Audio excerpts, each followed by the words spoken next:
Relative density of silver is 10.8. The density of water turns out to be 10 to the power of 3 kg per meter cube.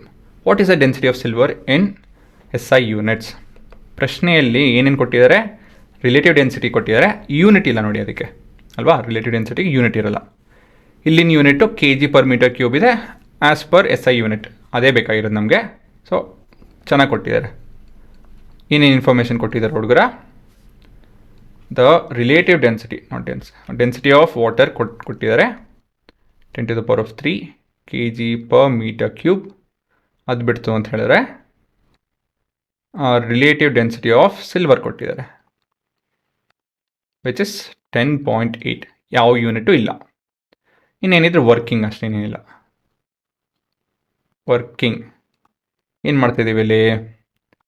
Relative density of silver ಫಾರ್ಮ್ನ ಉಪಯೋಗಿಸ್ಬೇಕು, which is density of silver by density of water ಅಲ್ವಾ. therefore density of silver is equal to ಏನಾಗುತ್ತೆ? ಇದನ್ನು transpose ಮಾಡ್ತು ಅಂತ ಹೇಳಿದ್ರೆ 108/10. ನಾನು ಡೆಸಿಮಲಲ್ಲಿ ಬರ್ಕೊತಾ ಇಲ್ಲ, ಫ್ರಾಕ್ಷನಲ್ಲಿ ಬರ್ಕೊತಾ ಇದ್ದೀನಿ. ಇಂಟು ಡೆನ್ಸಿಟಿ ಆಫ್ ವಾಟರ್ ಅಂದರೆ 10 to the power of 3. This is 10 to the power of 1. ಸರಿನಾ? So this is equal to 108 into 10 to the power of 3 minus 1 ಅಂತ ಹೇಳಿದ್ರೆ 2 ಆಗುತ್ತದೆ ಅಲ್ವಾ. 1008 into 10 to the power of 2. ಸರಿ ತಾನೆ? ಇದೇ ನಿಮ್ಮ ಉತ್ತರ, K G per metre cube. ಆಯಿತಾ?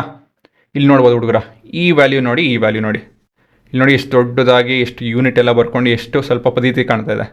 ಅದೇ 10.8 ಎಷ್ಟು ಚೆನ್ನಾಗಿ ಕಾಣ್ತಾ ಇದೆ ನೋಡಿ ಇದು value. That is a point of relative density. Relative density ನೋಡಿದಾಗ ನಿಮಗೆ ವಿಷಯ ಅರ್ಥನೂ ಆಗುತ್ತೆ, ನೋಡೋದಕ್ಕೆ ಸುಲಭನೂ ಕಾಣುತ್ತಿದ್ದು. ಈ ನಂಬರ್ ಆರಾಮಾಗಿ ಇಷ್ಟು ಚೆನ್ನಾಗಿ ಕಾಣ್ತಿದೆ ನೋಡಿ. ಇದು ನೋಡಿ ಹೆಂಗೆ ಕಾಣ್ತಾ ಇದೆ, ಕಷ್ಟ ಕಾಣ್ತಾ ಇದೆ ತಾನೆ. ಅದಕ್ಕೋಸ್ಕರ ರಿಲೇಟಿವ್ ಡೆನ್ಸಿಟಿ ಉಪಯೋಗಿಸೋದು. ಸರಿನಾ?